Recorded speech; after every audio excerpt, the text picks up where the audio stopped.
Good morning, everybody. Welcome back to another episode of the Hockey Talk with TG podcast. I'm Ty Glenn. Hopefully, you guys are having a great Wednesday. Got lots of NHL news to discuss, so make sure that you stay tuned into this episode to the end. As always, do me a favor. Hit that like, subscribe button if you're watching the podcast on YouTube. And if you like listening to this podcast on audio platform, make sure that you're following the Hockey Talk with TG podcast on Spotify, Apple Podcasts, and iHeartRadio. And to everybody that likes to watch the podcast on YouTube, make sure you hit that like, subscribe button. We are with you every Monday, Wednesday, and Friday from 11:30 a.m. to noon Central Time, 12:30 p.m. to 1 p.m. Eastern Time. So we want to make sure that you hit that big red subscribe button and you hit that follow button on audio platforms, Spotify, Apple Podcasts, iHeartRadio, and you hit that notification bell so you can stay up to date on the latest episodes of the Hockey Talk with TG podcast and the trending hockey news that's going on. And this is the podcast for. This is where you want to be if you want to hear the latest hockey news. So make sure to give me a follow wherever you are listening to this podcast. But without further ado, we are going to go ahead and get started. And let's start by recapping what was a penalty-filled game of Game 3 of the Stanley Cup Final between the Florida Panthers and Edmonton Oilers. And this game ended up not being close. It was not a close game like we saw from the first two games. This game did not go into overtime. It was a 6-1 demolishing win for the defending Stanley Cup champion Florida Panthers against the Edmonton Oilers to take a 2-1 series lead in the Stanley Cup Final. And the Stars certainly showed out for the Florida Panthers. Got goals from Brad Marchand, which I talked about his impact on Monday's episode of the Hockey Talk with TG podcast and how he's been seamlessly fit into this Florida Panthers groove. I mean, he's come up time and time again for this team.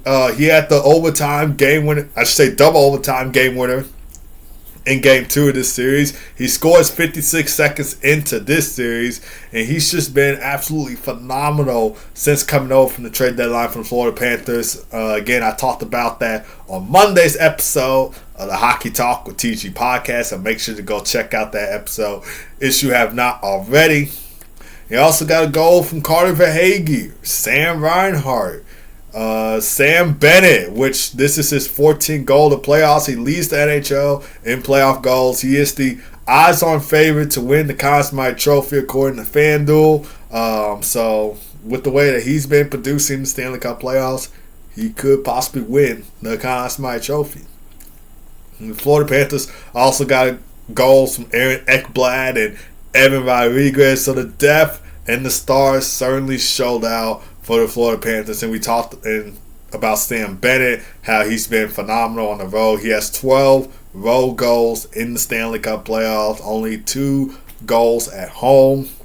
And Sergei Bobrovsky made 32 saves for the Florida Panthers. And for the Edmonton Oilers, Corey Perry scored a lone goal for the Oilers, of course, at age 38, 39, or however old Corey Perry is. He continues to produce for a guy his age. Like I said, he's probably either 38, 39. I don't know how old he is, but with the way that he's been playing, he's still continuing to put up goals, continuing to put up points. He scores a lone goal for the Oilers in this game. Of course, that goal came on the power play in the second period to make it a 1-goal game before the Panthers just completely went off the brakes and demolished the Oilers 6-1. And Stuart Skinner, he got pulled in this game, allowed 5 goals from 23 shots, faced the net. And Calvin Pickard came into this game. He made 7 saves on 8 shots in relief. And one thing that I felt like was the main reason why the Oilers lost this game was because of the penalty issues that happened in this game. They took a lot of penalties in this game. They took 11 penalties in total in this game. And at the start of the game, in the first period, they took 4 penalties. 2 of them came from Van de Kane. And so this was a big reason why they lost. They had 85 penalty minutes in total for the game, which marked the most by one team in the Stanley Cup Final since 1996. Of course, that Stanley Cup Final matchup in 1996 was the Colorado Avalanche against the Florida Panthers. The Avalanche swept the Panthers that year to win the Stanley Cup. And this game overall had 140 total penalty minutes, 26 penalty minutes in the third period alone. It was actually a line brawl in the third period, which we got many ejections, many game misconducts in that line brawl in the third period. Of course, AJ Greer, Sam Bennett, Jonas Gadjevich, Trent Frederick, Matthias Ekholm, Darnell Nurse, Evander Kane. All of them got game misconduct penalties. So this game, even though it wasn't another overtime game just like the first two games were, this was still a great game to watch. I'm telling you guys, the Stanley Cup Finals is the best finals in any sport that you can watch, or like the best championship games to watch. Like, it's better than the NBA Finals. It's better than the Super Bowl. It's better than the World Series. It's better than whatever championship tournament they have in Major League Soccer. It's better than that. It's the greatest sports feeling, or it's certainly entertaining, I should say. And nothing can beat the Stanley Cup playoffs. Nothing can beat the Stanley Cup playoffs. NFL star J.J. Watt said it best. NBA Finals, like basketball compared to hockey is just, basketball is garbage, whereas hockey is better. So it is certainly entertaining. So again, if you are not tuning in to the Stanley Cup Finals, I highly encourage you to do so, because the NBA Finals is nothing like the Stanley Cup Finals. The Super Bowl, you can have Patrick Mahomes and the Kansas City Chiefs go on a rampage and win a lot of Super Bowls. That still won't compare to the feeling of the Stanley Cup Finals. And you can have whoever's the best team in baseball. Usually I just watch the White Sox and Cubs go against each other, so I don't really watch baseball that much. But whoever's the best team in baseball, you can have them go on it. You can have them going all the way to the World Series and, winning it. It still won't compare to the feeling of the Stanley Cup Final. Stanley Cup Final, Stanley Cup playoffs are like no other. It is certainly the best feeling for any sports fan, not just hockey fans, but sports fans in general. And this game, besides the first two games of this series, proved just that. If you wanted fights, you got fights. If you wanted penalty minutes, you got penalty minutes. If you wanted an all-out brawl, you got an all-out brawl. This game certainly delivered just that. It certainly delivered all the expectations that you could ever want in a game for a hockey fan. And even for the casual hockey fans that tune in every once in a while, this game had exactly just that. So if you missed out on these first three games, make sure to start marking your calendars and tune in to the Stanley Cup Final. Of course, Game 4 this is on Thursday. So make sure that you tune in. It'll be Thursday in Sunrise, Florida at 7 o'clock p.m. Central Time. That game will air on TNT, True TV, and HBO Max for you guys to watch. Will be just like what we saw in Game 3. Probably not. Maybe it could be a tight game this time instead of what could be a blowout win. I don't blame all of this on Stuart Skinner. I mean, he played his part. He played his role. It was just the Oilers not staying out of the box. That was the main reason why they lost. And they couldn't keep up with Florida's high-power offense. They were 1 for 6 on the power play. So even the power play chance that they got, they couldn't capitalize on them, except for that long goal by Corey Perry. But other than that, they couldn't capitalize on the power play. They couldn't keep up with the Panthers' momentum. With that being said, they're still in this series. It ain't over till it's over. And it wouldn't surprise me that Connor McDavid is going to go on another tantrum or rant about, the Oilers needing to lock in. You guys didn't see that clip where Connor McDavid was screaming and yelling at the players, at his teammates, dig the F in. If you didn't see that clip, it's on it's a documentary on Amazon Prime called Face Off Inside the NHL, and it showed it in that documentary. SportsCenter also showed it as well when they were recapping this game. So he's probably saying something like that again, or it could go with an entirely different speech. The Oilers are still in this game, are still in the series. It's not over till it's over. There's still time for the Oilers to come back and claw themselves back into the series in this, and they could win Game 4 to tie the series up at 2, heading back to Edmonton for Game 5. It's going to be a tight series all the way. I mean, it's not going to end in 5. It's probably going to end somewhere in either 6 or 7. I said Oilers in 6. I'm hoping that it's Oilers in 6. If not 7, this team is still in it. Game 3, obviously they came into a raucous crowd with DJ Khaled hyping up the Florida Panthers. You got Bam Adebayo of the Miami Heat, kind of, banging the drum and hyping up the crowd. So it was just a raucous, thunderous environment that the Edmonton Oilers came in for Game 3. So it's tough to play in that building, and especially in front of a raucous crowd like that. So they weren't ready for this. Even Connor McDavid said it himself that this team has not given their best, and the best is still yet to come. And I kind of agree with that quote. He said something. He probably didn't say exactly. He probably didn't say exactly what I said, but I just summarized what he said. He said that the Oilers didn't play their best this series, but that best is still yet to come, and I certainly do agree with what he said after the game. The Oilers are not out of the series. If you're an Oilers fan that is watching or listening to this podcast, let me tell you, they are not out of the series. There is still time for this team to come back and to get themselves back into the series and claw their way back. It's not over till it's over. As the late and great Kobe Bryant once said, job's not finished. And the job is not finished for the Edmonton Oilers. Still time to come back and get themselves in this series against the defending Stanley Cup champions. And that leads me to my next part, and this probably won't be a long discussion as what Game 3 was when I was recapping it. But should the Oilers start Stuart Skinner or Calvin Pickard for Game 4? Obviously, this is a question that everyone, especially if you're an Oilers fan, is thinking about. Should the Oilers start Stuart Skinner or Calvin Pickard for Game 4? Again, I don't blame the entire loss on Stuart Skinner. I mean, yes, could there be some goals that he gave up that he would like some back? I'm pretty sure there would.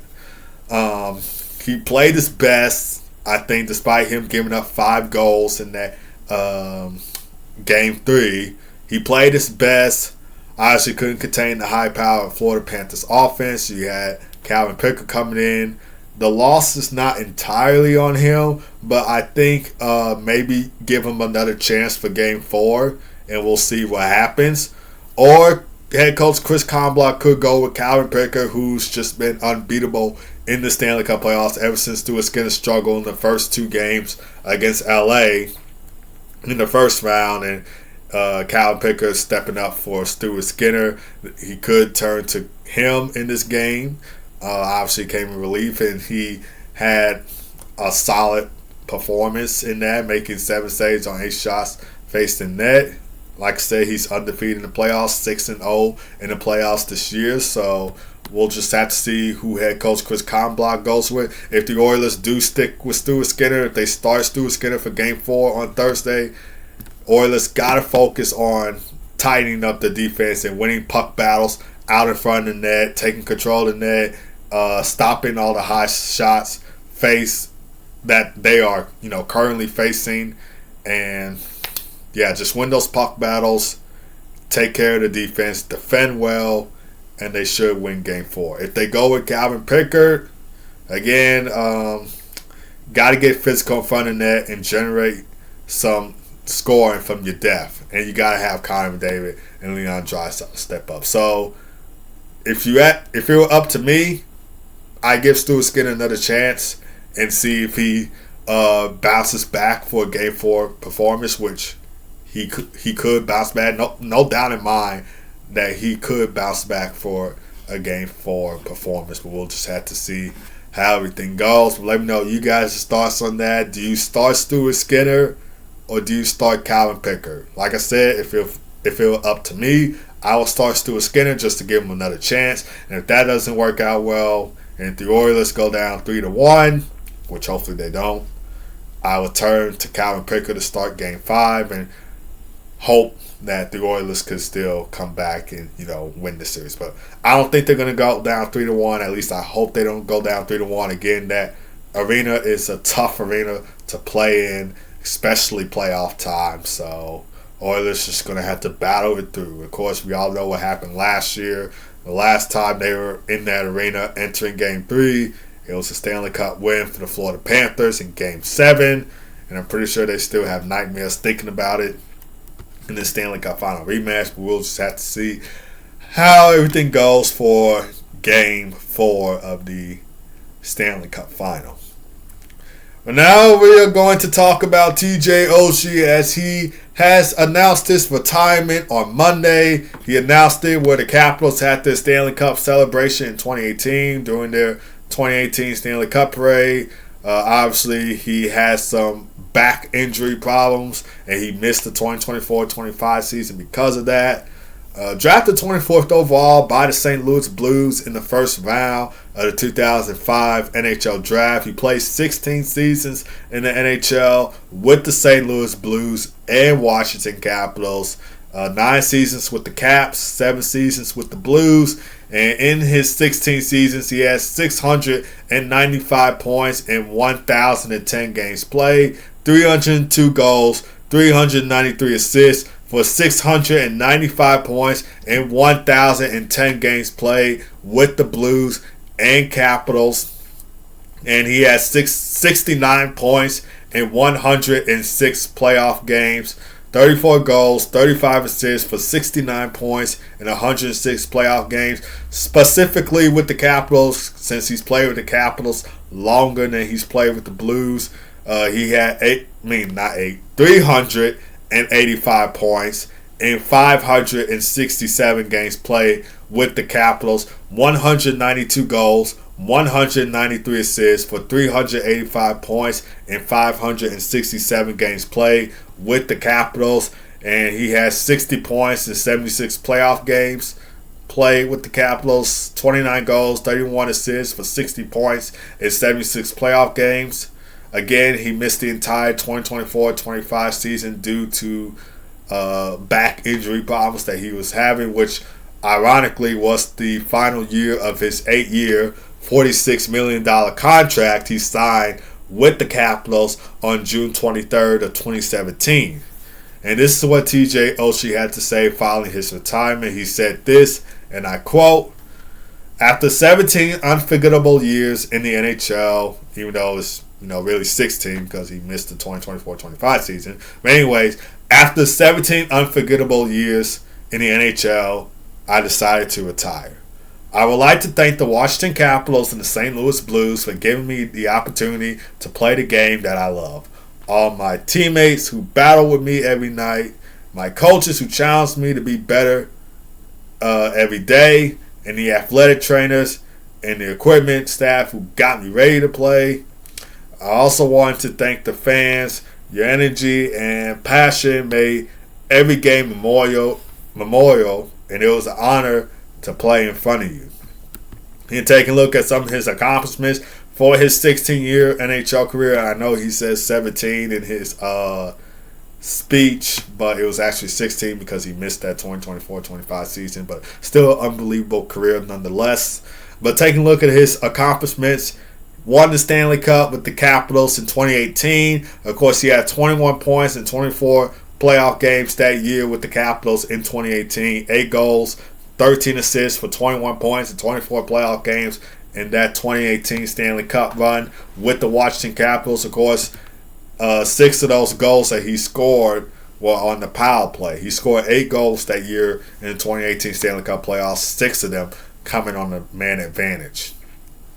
And Olympics-wise, he represented Team USA on the international stage. He played in the IHF World Junior Championship in 2006. He played in the IHF World Championship in 2009, 2010, and 2013. In 2013, he won the bronze medal. He also played in the Sochi Olympics in 2014, which, of course, he scored 4 shootout goals against Russia to win 3-2 in the shootout in that game. So certainly an unreal game right there. I don't know if it's on YouTube or not. If the full game is on YouTube, I'm not talking about the highlights. Highlights are most likely on YouTube. I'm talking about the full game.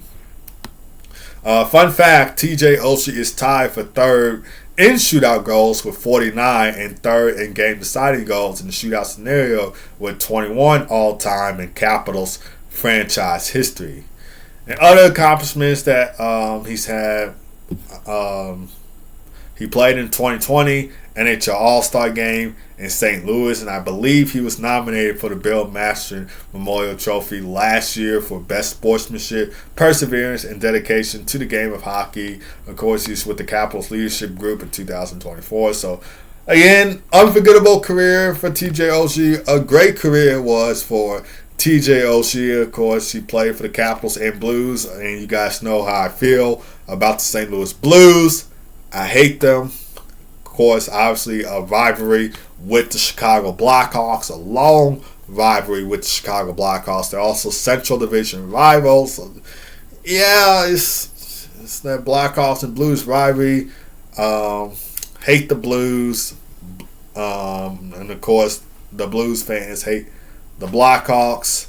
So it's just a long rivalry that they have, but I'm pretty sure St. Louis will bounce back next year. I love watching Jordan Binnington. That's the one thing I like about St. Louis. They got a good goalie in Jordan Binnington. I love watching him on St. Louis. Tremendous goalie to watch. Of course, Jordan Kyrou, I had him on my fantasy team this season, and he's a terrific player to watch for the St. Louis Blues as well. So, Blues, I mean, yes, if I was a Blues fan, losing in that choking Game 7, I think that was a Game 7, correct me if I'm wrong, against the Winnipeg Jets. Choking that Game 7 in the first round would haunt me too. If I was a Blues fan, that would haunt me. That really would. But I'm pretty sure St. Louis will bounce back next season. But all in all, a great career was for TJ Oshie, and best of luck on his retirement. Now we're going to move on to Lane Hutson, as Lane Hutson takes home the Calder Memorial Trophy for Rookie of the Year. He received the trophy at a surprise party with his family in Illinois, including his younger brother Cole Hutson was there as well, which was obviously a personal and emotional moment for Lane Hutson. And fun fact, he becomes the first Canadiens the first Canadian player to win the award since Ken Dryden did in 1972. He becomes the first Canadian player to win the award since Ken Dryden did it in 1972. And he has 66 points in 82 games played in the 2024-25 season, 6 goals, 60 assists for 66 points in 82 games played this season. And he surpasses Chris Chelios' Canadian rookie defenseman points record, which he has 64 a year, and he broke his assist mark with 60. He actually led all rookies with 60 assists this season as well. He's tied the NHL record for most assists by a rookie defenseman, matching Larry Murphy's 60 assists from the 1980-1981 season. And he also becomes just the 4th defenseman in NHL history to lead all rookies in points, joining Bobby Orr, Brian Leetch, and Quinn Hughes as the other 3 defensemen to do it. And he averaged 22 minutes and 44 minutes per game. 22 minutes and 44 seconds per game, I should say, topping all NHL rookies in time on ice. And he set a franchise rookie defenseman record with a 7-game point streak, which later on, he extended it to 8-game point streak, tying NHL rookie defense records, and he was also named Rookie of the Month twice in both December of 2024 and March of 2025. So this is just the beginning of Lane Hutson. And even though the Canadiens got eliminated by the Capitals in 6 games in the Stanley Cup playoffs in the first round, the Canadiens still have a great young group with lots of talent. They got Cole Caulfield, who I love watching, by the way, Nick Suzuki, Uri Slafkovsky, Lane Hutson, Kirby Dach. So this team is really talented. They have a great set of young players on their roster, and they clawed their way into a playoff spot at the end of the 2024-25 season, getting that win over Carolina to punch the ticket to the Stanley Cup playoffs. So it's a lot of youth talent on this team for sure, and best of luck to the Canadiens on next season. We'll see how everything goes for them next season. This is just the beginning for Lane Hutson. I mean, he's probably going to have, I'm hoping that he has a breakout season next year, but that's probably going to be impossible to do for him. But we'll just see if he does have a breakout season, and we'll see where the Canadiens go from here. Now it's time to give out the keys to the game for Game 4 of the Stanley Cup Final between the Florida Panthers and Edmonton Oilers. So Game 4 of the Stanley Cup Finals, obviously Thursday. These two teams have a 2-day rest because, of course, they play Monday for Game 3 the Stanley Cup Final. So it's a 2-day rest for the Panthers and Oilers. But still going to give out the keys to the game for Game 4 of the Stanley Cup Final. And for the Florida Panthers, number one, they have to stay aggressive in special teams. So, of course, yes, they were 3 for 11 on the power play in Game 3 against Edmonton, but we'll see if that changes in Game 4, if they can generate more power play goals in the back of the net. Number 2, key traffic high for Sergei Bobrovsky. He made 32 saves on 33 shots in Game 3, and he's going to have to be on his toes for Game 4 if the Florida Panthers want to take a commanding 3-1 series lead. And number 3, Marshy and Benzie on the score sheet. That's who I call Sam Bennett, by the way. Let me know how you guys feel about the nickname for Sam Bennett, Benzie. Got to keep Marshy and Benzie on the score sheet. Reason why I had that for number 3 was because Sam Bennett and Brad Marchand, they have been unbelievable. They have been great players to watch in this series of Stanley Cup playoffs. I mean Stanley Cup Final. I don't know why I keep saying Stanley Cup Final. Stanley Cup playoffs, Stanley Cup Final.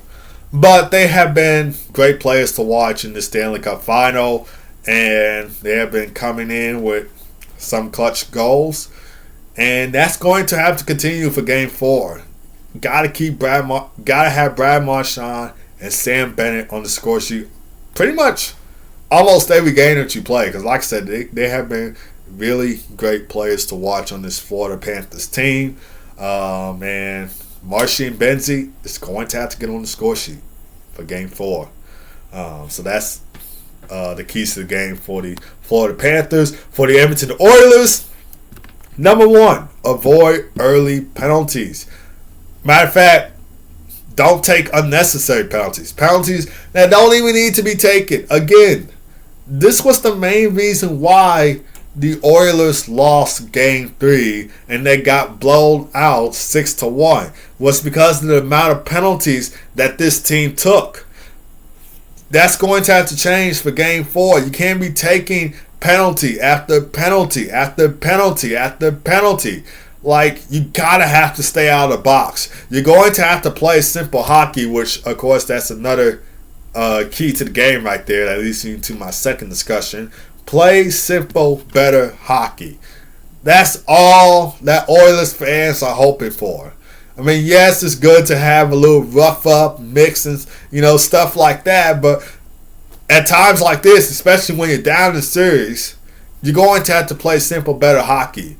Don't let the Panthers get in your head. And I'm pretty sure that's what Brad Marchand was doing to the Edmonton Oilers, because I don't know if this was, after he scored or after somebody else scored.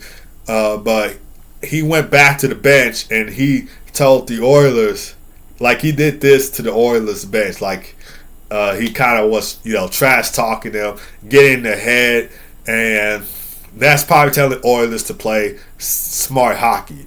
You guys know the saying, work smarter, not harder.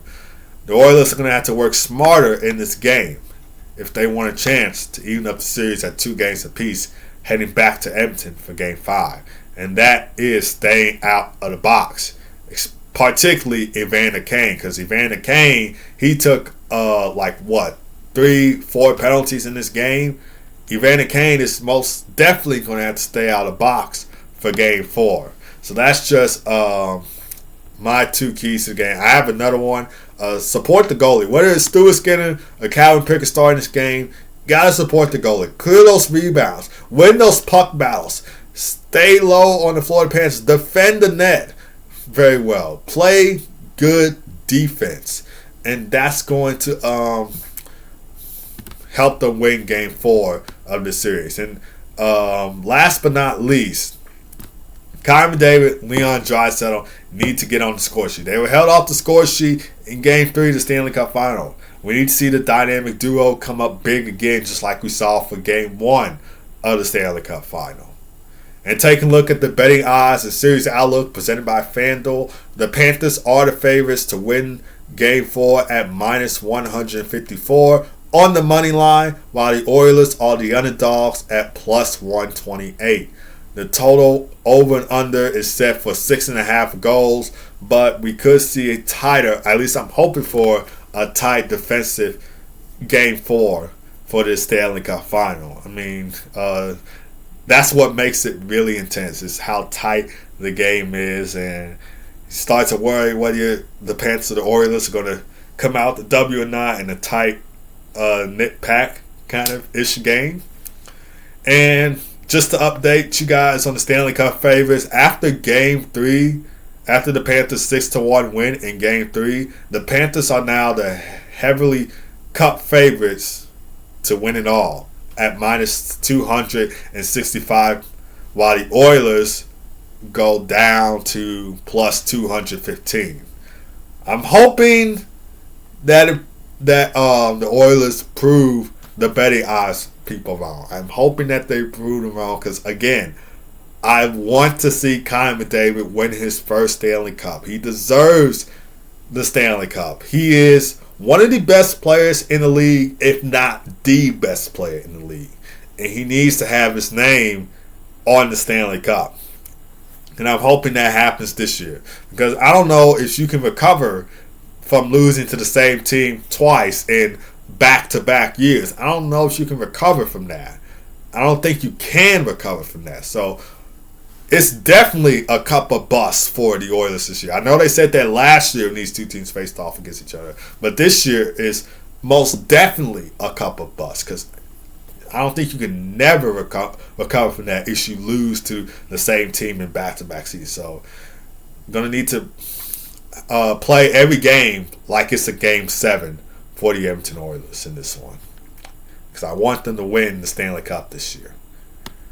But that's going to do it for this episode of the Hockey Talk with TG podcast. Thank you guys for tuning in as always. Really do appreciate it. Don't forget to hit like, subscribe. You are watching the podcast on YouTube, and if you like listening to it on audio platforms, if you like what you're hearing, make sure to hit that notification bell. Give me a follow on Spotify, Apple Podcasts, and iHeartRadio, so you guys can stay up to date on the latest episodes of the Hockey Talk with TG podcast. Again, after every game of the Stanley Cup Final, I will be live at 11:30 recapping each and every game of the Stanley Cup Final. So make sure that you hit that notification bell, hit that subscribe button, hit that follow button, so you can get notified when this podcast airs, and you can stay up to date on the latest episodes of the Hockey Talk TG podcast and the latest hockey news. Both you guys have a great rest of your day. Keep God first as always. Be blessed. Enjoy Game 4 of the Stanley Cup Final Thursday night. Hopefully it's a tight, contested game. And I'll see you guys Friday for for another episode of the Hockey Talk with TG podcast. Take care.